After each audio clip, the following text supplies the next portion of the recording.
Bakit kailangan tinatawag na block voting o straight vote ang gagawin natin?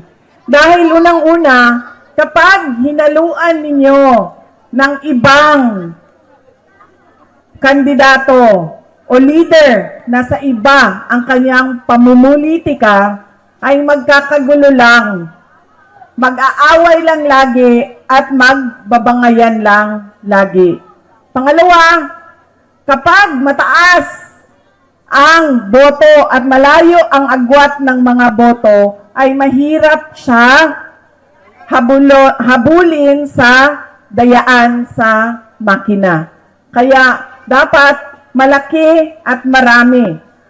Katulad ng block voting ang kinakailangan. At pangatlo, kailangan nagkakaintindihan yung mga leader kung saan ba talaga papunta ang ating bayan.